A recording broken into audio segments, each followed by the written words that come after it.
ustedes precisamente para que compartamos con los escritores de Libros para Pensar. Esa editorial que abre puertas para esos profesionales, profesores y una variedad de personas que tienen o tenemos deseos de publicar historias, de publicar temas que muchas veces se quedan en el tintero, pero que por fortuna, si nos encontramos con Libros para Pensar, vamos a poder publicar. Precisamente hoy tengo el honor, el privilegio de poder compartir con uno de los referentes más importantes desde la sociología aquí en Colombia y una sociología muy orientada al tema de la etnoeducación en determinadas zonas del país. No vamos a hacer más larga esta apertura. Para mí es un privilegio poder saludar al maestro Jaime Alberto Echavarría Córdoba. Tengo acá sus libros y estoy fascinada con ellos. Así que vamos a iniciar este diálogo con, como les decía, un referente en este tema. Profesor Jaime, bienvenido a este espacio de Libros para Pensar. Muchas gracias. A usted por permitirnos estar acá. Y bueno, empecemos hablando de Jaime como tal, de dónde proviene Jaime, cuál es ese comienzo de la historia de Jaime Echavarría. Pues tal vez la historia comienza en que yo estaba trabajando con el SENA hace muchos 34 años. Estuve trabajando en la Universidad Tecnológica del Chocó. Yo antes trabajaba en el SENA, pasé hojas de vida a los sitios selváticos porque me ha fascinado pues la cultura, las creencias, los mitos, todo este tipo de cosas. Entonces mandé hoja de vida a la Universidad Tecnológica del Chocó en Quibdó y me llamaron, venga para acá. Yo pues creo que porque era Córdoba, porque allá es donde más Córdobas hay. Nos referimos al segundo apellido del maestro Jaime. El segundo apellido. Entonces yo creo que por ahí pues fue porque había muchos concursantes y yo quedé en el primer lugar. Entonces, pues yo pienso que puede ser por el apellido. Seguramente por eso, como que se abrió esa oportunidad. ¿Qué encontró Jaime Echavarría Córdoba cuando llegó al Chocó? ¿Qué fue eso que le interesó tanto de pronto con lo que más conectó en ese momento? Es otro mundo. Realmente Chocó es un lugar, son unos lugares muy especiales.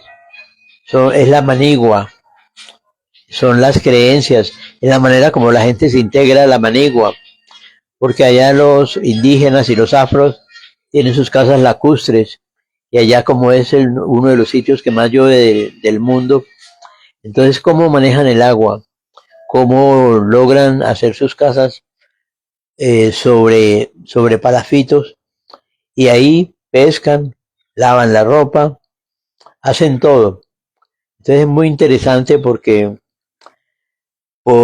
pues allá hay que conversar, no solamente entre la gente, sino conversar con la fauna, la flora de la zona.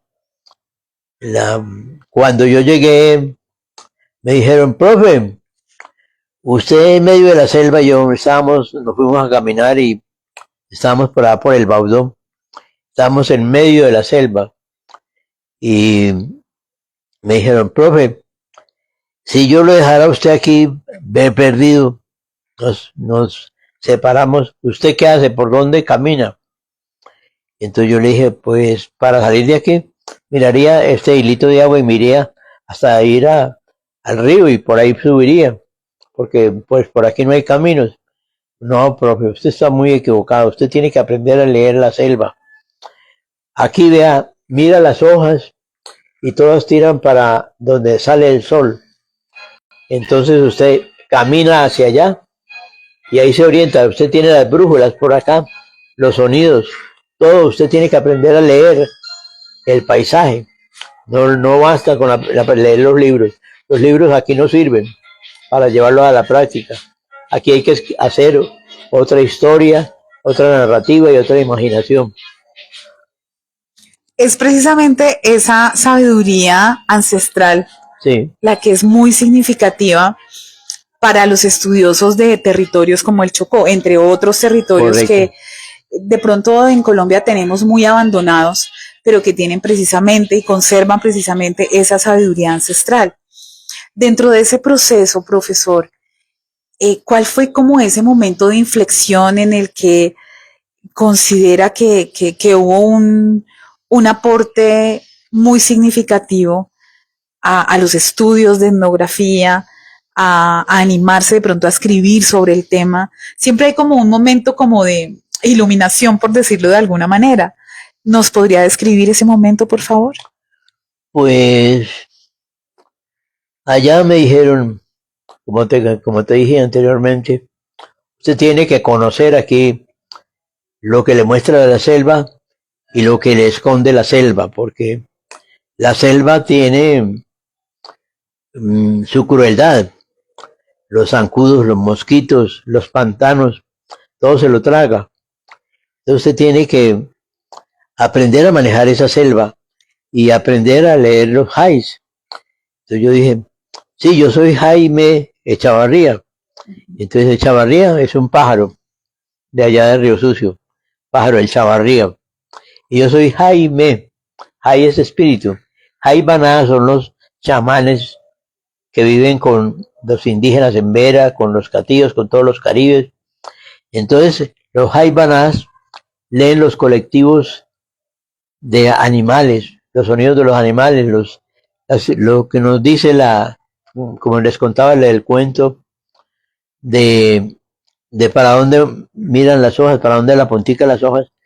Así mismo, yo tengo que aprender a conocer cuándo va a haber una inundación, cuándo hay un peligro, cuándo tienen que cambiar de lugar los habitantes, cuándo un enfermo se puede curar o una picadura de culebra, cómo se debe curar.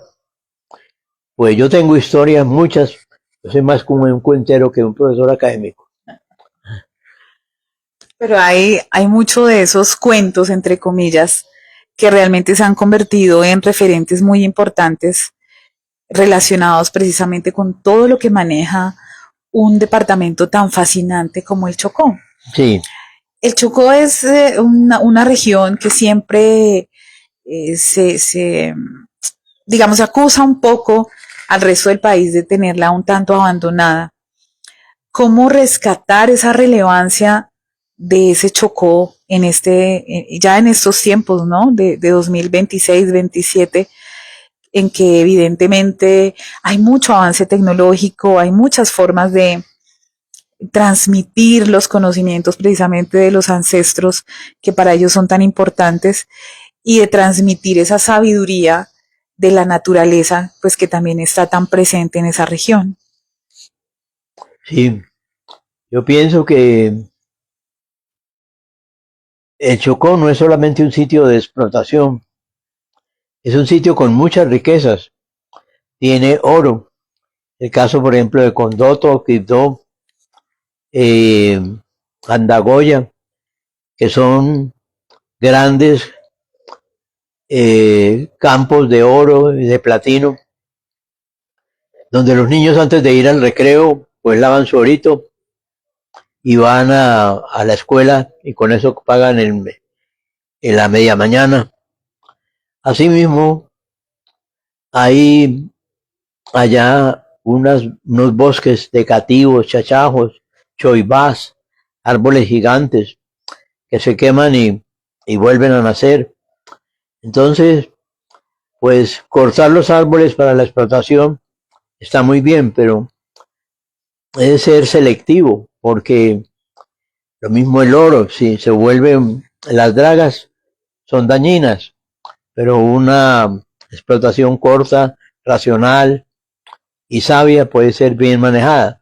Lo mismo con el manejo de las maderas, porque las maderas de cedro, por ejemplo, de choibal, les decía, los cativales, los sajonales, pues realmente allá son zonas de bosques que pueden ser explotados para sacar triples, para sacar muchas cosas, pero pues el manejo tiene que ser un manejo conversando con los ancestros, con los viejitos, con los que manejan la experiencia de la vida. También los técnicos, son unos técnicos adecuados al entorno, donde se maneja, como te decía, el lenguaje propio de la comunidad. Allá debe haber un manejo especial de la economía, no la economía del modelo de Bogotá, ni de Medellín, ni de Cali, sino el modelo chocuano. Porque si no, pues allá la gente pues maneja el dinero, pero realmente hay que pensar en cómo lo manejan allá especialmente, particularmente.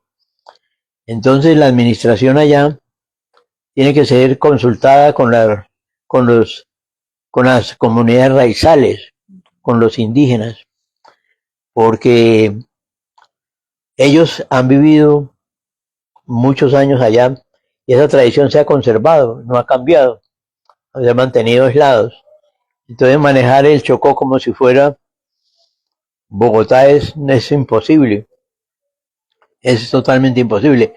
Hay un manejo especial para la zona del Pacífico. Tú que has estado en el Cauca, conoces más que yo también, que no es lo mismo el Cauca en el Pacífico nariñense hasta Esmeralda, el Biopacífico que va hasta Costa Rica, tiene un manejo especial de los mares, de los ríos y de las tierras y de las maderas ancestrales. Muy interesante lo que nos comparte, maestro. Efectivamente, estamos de acuerdo en eso, que las regiones no se debieran administrar de la misma manera en todo el país, porque hay costumbres, hay determinado tipo de procedimientos que se adaptan precisamente a cada cultura, a cada etnia.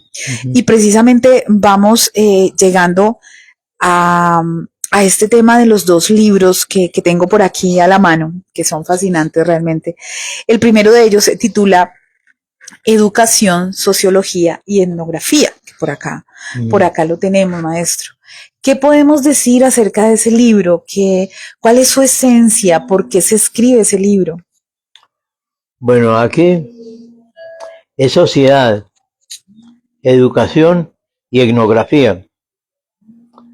La educación puede tener sus raíces en la cultura, las creencias, los valores, las técnicas ancestrales de manejar productos, tinturas, todo eso. Entonces, la educación es muy aplicada, si fuera aplicada a la zona sería mucho mejor, pero el profesor llega ya a traer un modelo importado que a veces no tiene nada que ver con la realidad. Entonces aquí lo que conversamos con la sociedad es que hay que tener en cuenta la etnografía. La etnografía, la etnometodología, es mirar no solamente el consciente y el inconsciente de la colectividad y de los grupos, sino hay que mirar también otros aspectos que es la historia viva, la historia etnográfica.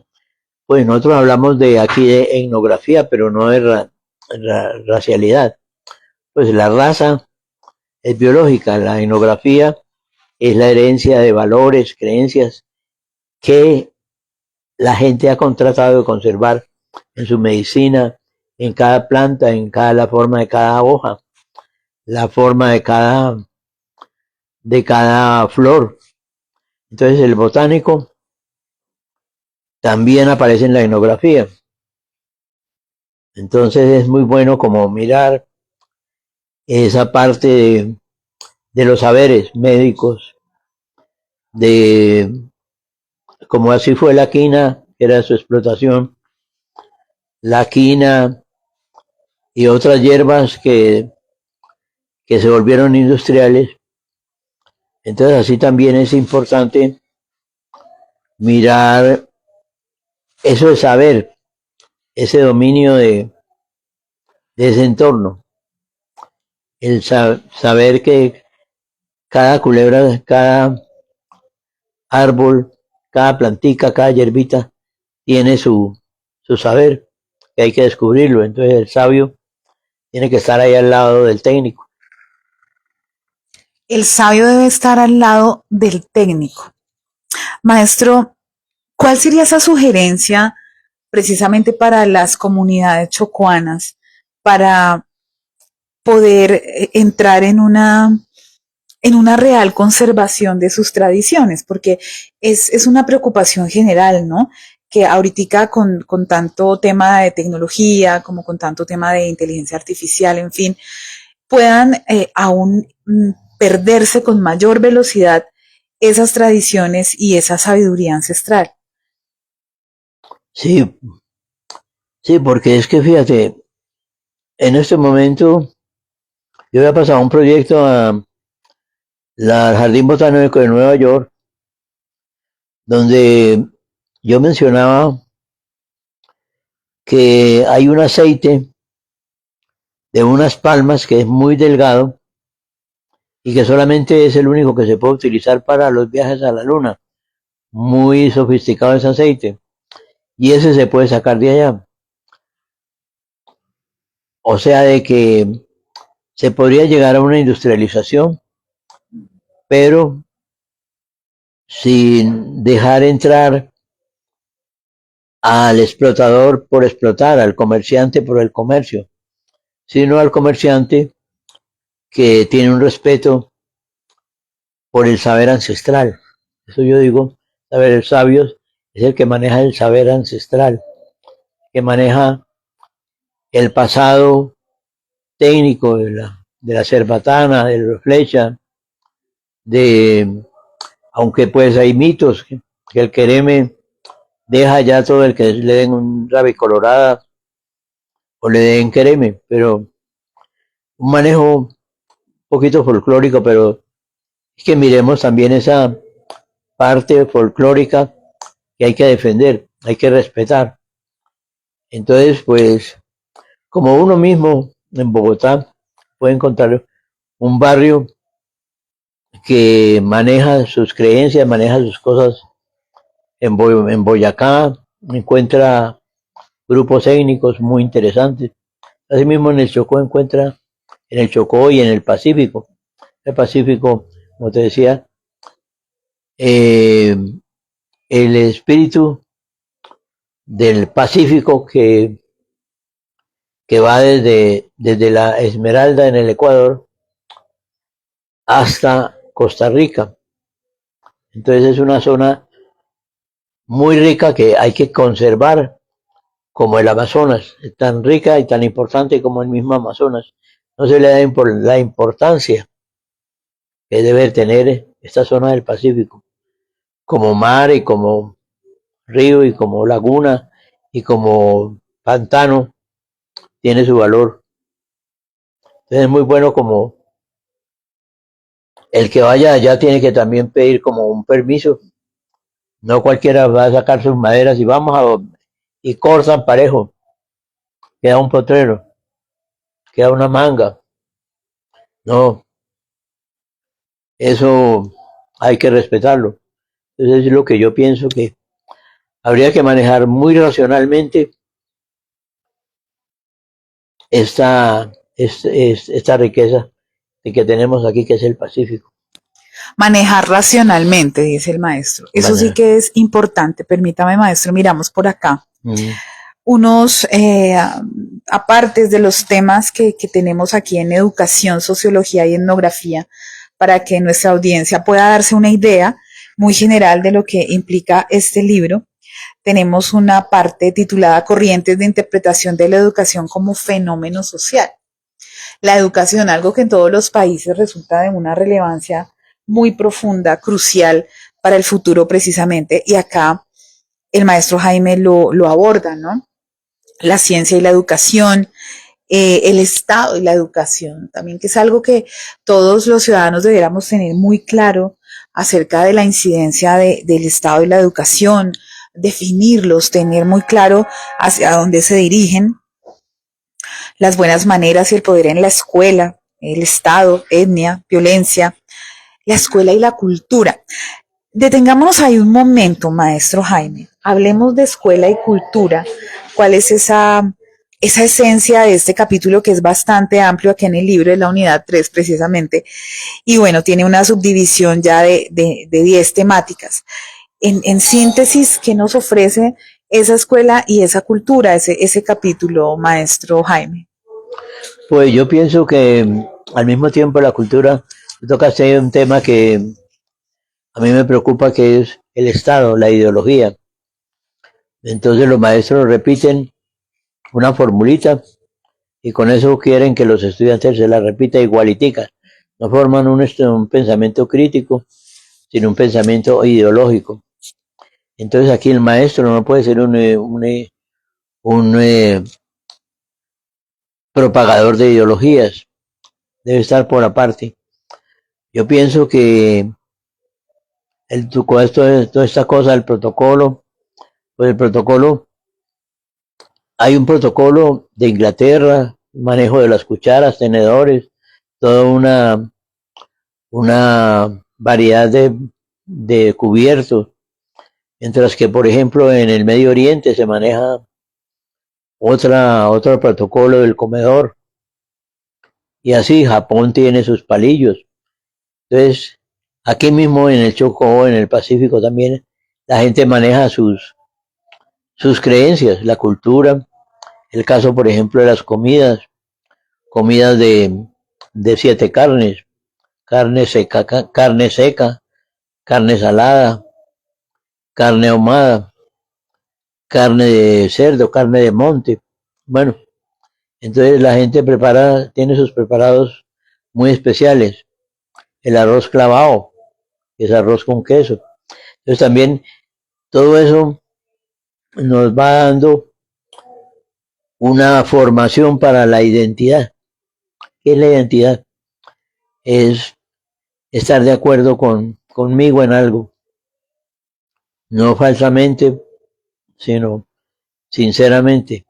Entonces la identidad hay de grupos, identidades de individuos y hay identidades que son ideológicas de un grupo religioso, pero yo pienso que en la educación no debe haber manejo ideológico, porque es una manipulación de los estudiantes. Yo, por ejemplo, llegaba y decía, bueno, muchachos, ustedes ven aquí un tablero,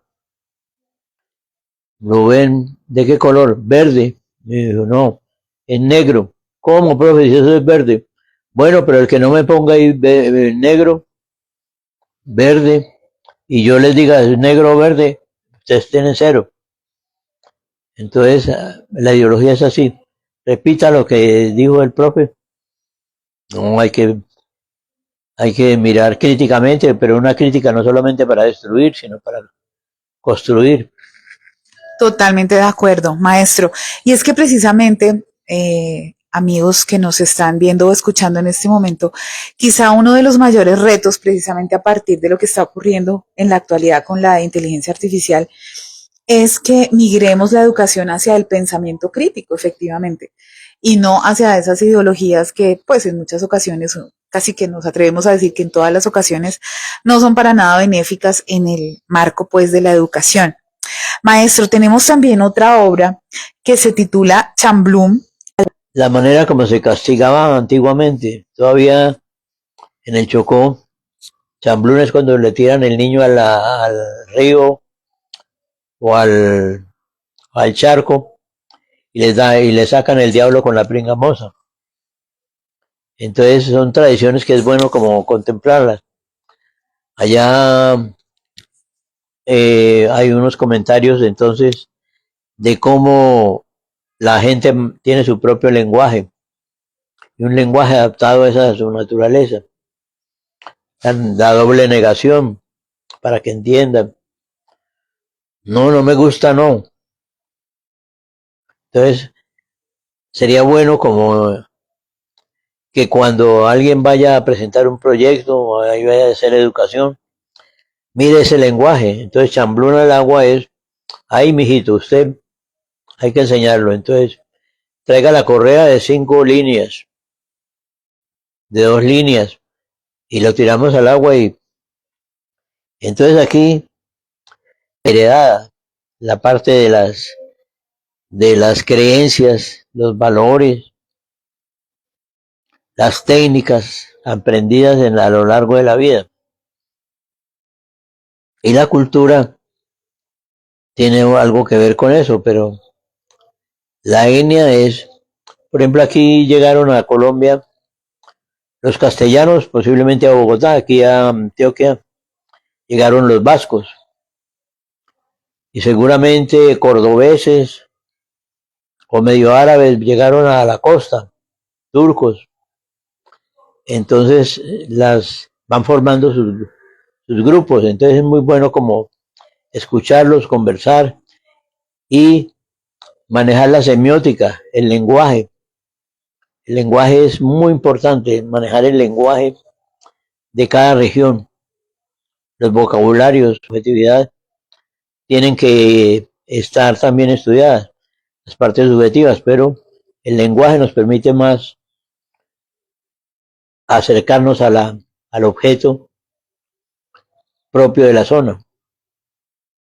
Totalmente de acuerdo. Y quizá podríamos decir, maestro, que esto también se constituye en un llamado a los educadores, ¿no? Que a veces nos tomamos, porque hago parte también de ese gremio, como la educación de una manera muy ligera, quizás, muy apresurada precisamente por los tiempos que estamos viviendo, y se nos olvida adaptar ese lenguaje de la educación a los territorios en los cuales estamos, ¿verdad? Aquí, por ejemplo, en la carátula tú ves las figuras que hacen en las canastas de la gente cuando compra eso, sentir que está comprando también un conocimiento. Que muchas veces pasa desapercibido, ¿no? Uno cree que es una figura pues espontánea, que está ahí porque sí, pero en realidad tiene un significado muy profundo. Entonces tú te ves aquí las canastas. Así es. Y las casas lacustres, que son en zancos. Entonces todo eso tiene que tener una lectura. Entonces, cuando un niño crece, lo primero que tiene que aprender es a manejar el remolino del río, porque allá, por ejemplo, en el Atrato hay remolinos y se lo traga uno. Y si uno nada, se hunde más. Tienes que volverse como una rana, es decir, abrir las piernas y abrir los brazos para que el mismo remolino. A ver, pues, como te digo yo, hay, hay un conocimiento que no se puede perder, o sea, tener el lenguaje de los pájaros, el lenguaje de los peces, porque uno mismo alcanza a escuchar los chillidos de las ballenas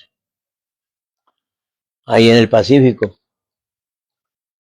Entonces, pues, en poco chambluma al agua, como estamos, como con el índice del libro, para que nuestra querida audiencia que quiera leer este tipo de contenidos, que creo que todos los educadores debiéramos hacerlo, y por supuesto me atrevo a decir que el público en general, porque es una valoración de la cultura nuestra. Sí, este libro fue editado por Libros para Pensar. Así es, así es. Que ahí está su dirección para que alguno que lo quiera conseguir.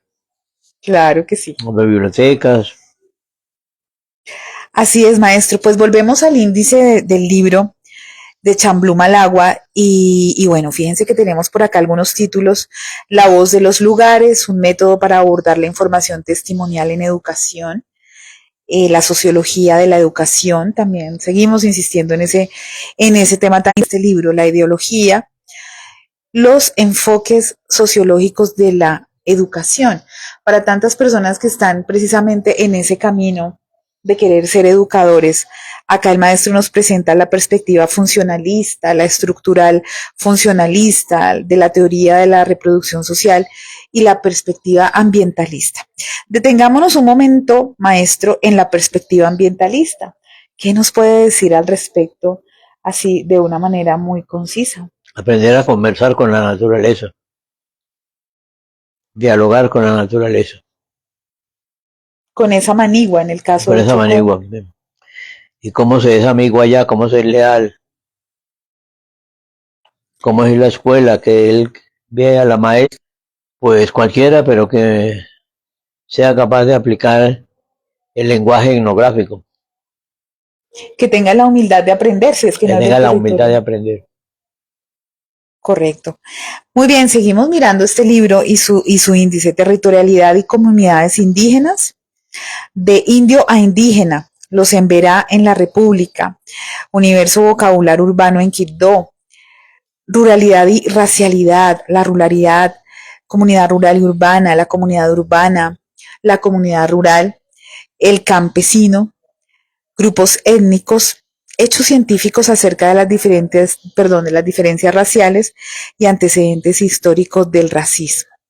Fusión de razas también. Entonces, fíjense, queridos amigos de la audiencia, que es un índice muy rico, muy interesante, que está, reiteramos, en Chamblum al agua, un libro en el ramo de la educación y, por supuesto, para esos jóvenes que tienen inquietudes relacionadas con su, con su cultura, eh, con sus orígenes, con sus ancestros y que realmente estas obras lo pueden conectar con ello. Precisamente, maestro, ya llegando al final de nuestra entrevista de hoy, ¿cómo es esa transición de estar en la academia, de estar en ese contacto permanente con la manigua, de conocer esos entornos de manera directa, a esto precisamente, a la literatura y a compartir estos conocimientos? ¿Cómo, en qué momento ocurre esa transición? Pues ya en el momento en que me retiro, porque pues ya no quedan sino los apuntes que uno dejaba en clase y, y la inquietud por saber quién es un mestizo, quién es un mulato, que es bueno como conversar. Ahí están todos esos. Un chino, ¿quién es? Un chino. Bueno, todos estos personajes que nos aparecen ahí, de mezcla de razas. Yo pienso que ahí después de retirarme en este tiempo de la jubilación, pues cada uno sigue trabajando. Pues yo tengo 80 años y mira, estoy publicando todavía. Tengo la esperanza de que me sirvan otros 4 o 5 años más para escribir un poquito más. Claro que sí, nosotros felices de recibir toda esa producción intelectual tan importante y tan significativa, Muchas gracias. porque esa experiencia, esa inmersión en la comunidad, esa de poderlas publicar en libros o a través de otros medios, pues muchas veces no lo hacemos, ¿no? Como docentes nos dejamos llevar como por el día a día, por el acelere, por el afán, que las notas, que tantas cuestiones como formales que hay que llevar a cabo con el estudiantado, bien sea de primaria, secundaria o incluso en nivel superior, pero dejamos de documentar. Entonces sea la oportunidad, maestro Jaime, para agradecerle por el tiempo que ha invertido en escribir y en compartirnos este tipo de obras que realmente son muy valiosas para preservar lo especial que son las comunidades y en este caso puntual el Chocó, que siempre, como lo hemos dicho, se ve como una región muy olvidada, pero que realmente es muy rica, no solamente desde los recursos de los cuales nos hablaba al principio de la entrevista, sino desde de las otras etnias que somos los blancos, mestizos, que también aprendan un poquito y nosotros aprender de ellos. Haya un diálogo de saberes. Un diálogo de saberes, querida audiencia. Yo creo que ha sido una conversación muy productiva. Realmente nos sentimos muy orgullosos en Libros para Pensar, que es una editorial que apoya a los escritores, no necesariamente consumados, sino a esos escritores que a veces tienen apuntes nada más, este espacio que esperamos haya sido para todos de gran utilidad. Chao, chao, hasta pronto.